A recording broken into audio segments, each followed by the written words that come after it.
Imparare a dire di no è una competenza comunicativa fondamentale nel mondo degli adulti, ma non sempre è facile saper dire di no in contesti lavorativi.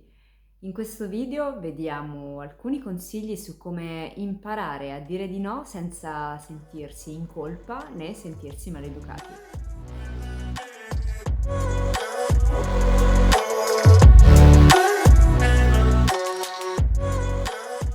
Uno dei primi consigli che mi sento di darti su come imparare a dire di no parte dal conoscere se stessi, perché è qualcosa di fondamentale che ci fa capire poi nel lungo termine che cosa siamo disposti ad accettare e non accettare nella nostra vita e quindi quale direzione vogliamo dare alla nostra esistenza.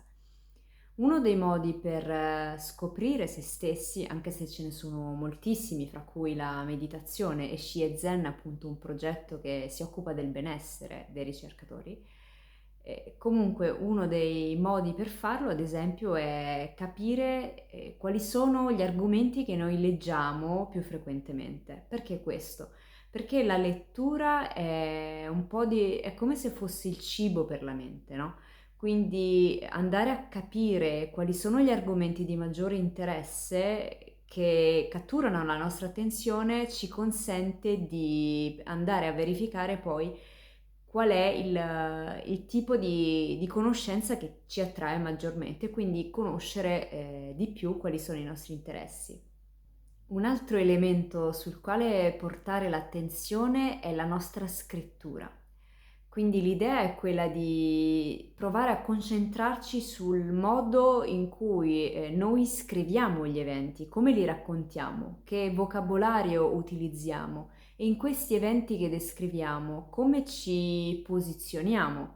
Molto spesso capita di assumere il ruolo della vittima ed ecco, l'imparare a dire di no senza sentirsi in colpa passa proprio da questo, dallo spostare l'attenzione dal sentirsi vittima a diventare responsabili delle proprie scelte e decisioni.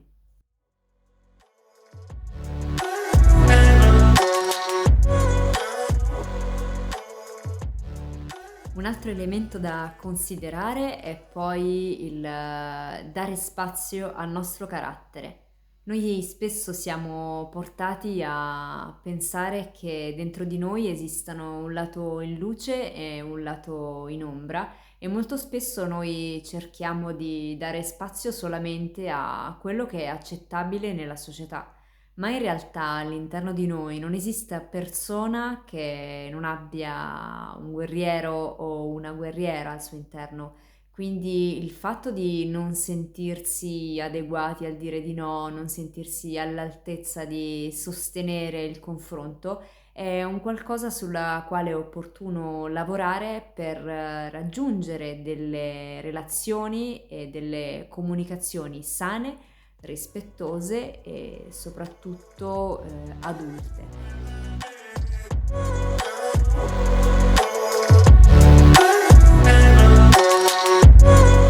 L'integrazione degli opposti è una parte fondamentale perché nel momento in cui noi cerchiamo di dare troppa enfasi al nostro lato bello e meno enfasi al nostro lato cosiddetto brutto, che cosa succede?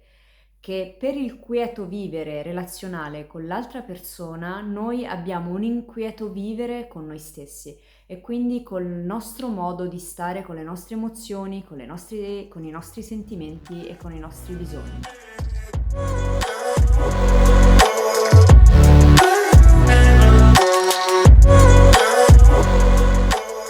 Questi primi aspetti ci fanno vedere una cosa molto importante, che imparare a dire di no non ha a che fare con l'essere educati, proprio perché la parola educazione deriva dal latino ex ducere, che significa portare fuori, e quindi portare fuori un talento, una competenza, ma anche la voce di una persona. Quindi non si tratta di essere maleducati nel dire di no, ma si tratta di preservare i propri diritti e il proprio benessere.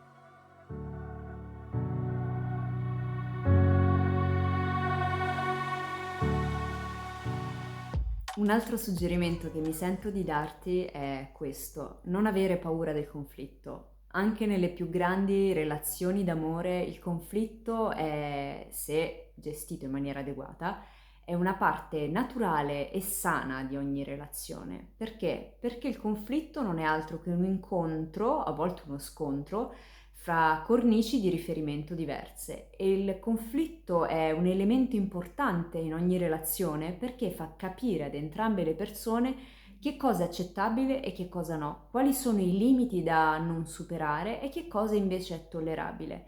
Se diventa tutto tollerabile da parte tua e dall'altra parte invece la persona non si pone problemi di metterti dei confini, di darti dei limiti e così via, è chiaro che la relazione è già squilibrata di suo, perché proprio perché i presupposti relazionali che si stanno costruendo stanno dicendo implicitamente all'altra persona che tutto è concesso.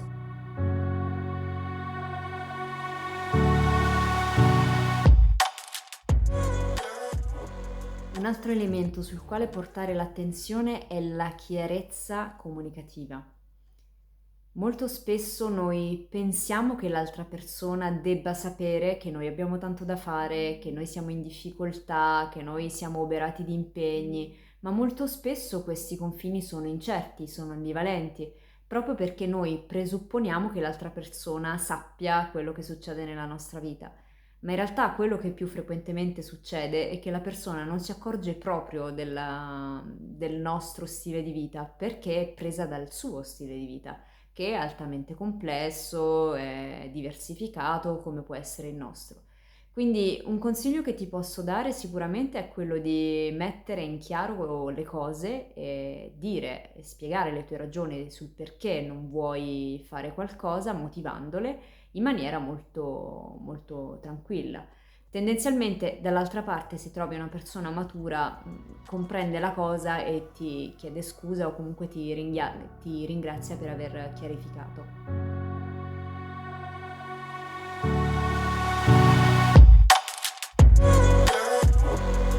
Utilizzare l'ironia o la sdrammatizzazione senza diventare per questo pungenti e sgradevoli può aiutare a farti dire determinate cose che magari ti genererebbero ansia in maniera più leggera e in modo tale che anche l'altra persona lo percepisca come leggero.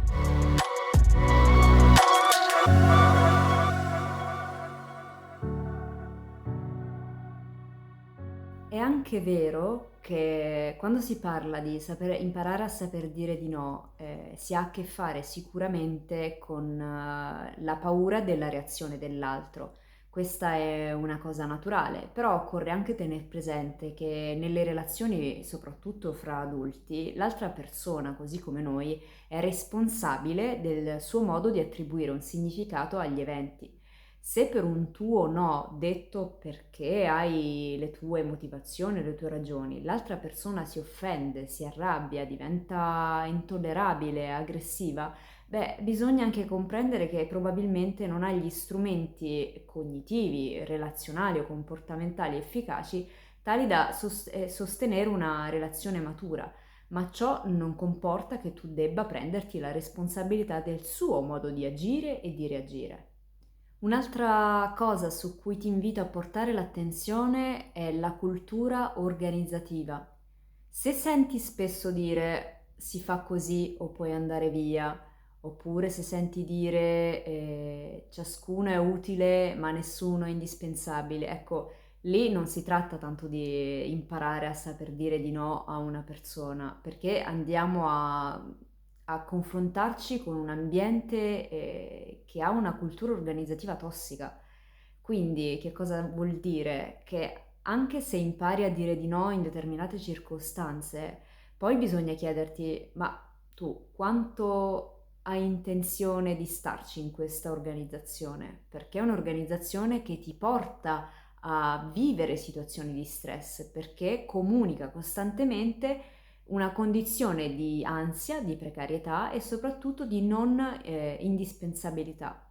E questo è anche importante perché molte volte all'interno di queste organizzazioni le competenze, le conoscenze, le capacità sono sufficienti ma non bastano. E, effettivamente comunicazioni tossiche di questo tipo dovrebbero essere già dei segnali d'allarme per te, per farti capire se vuoi effettivamente continuare a lavorare in un ambiente del genere o seppure rivolgere il tuo sguardo altrove.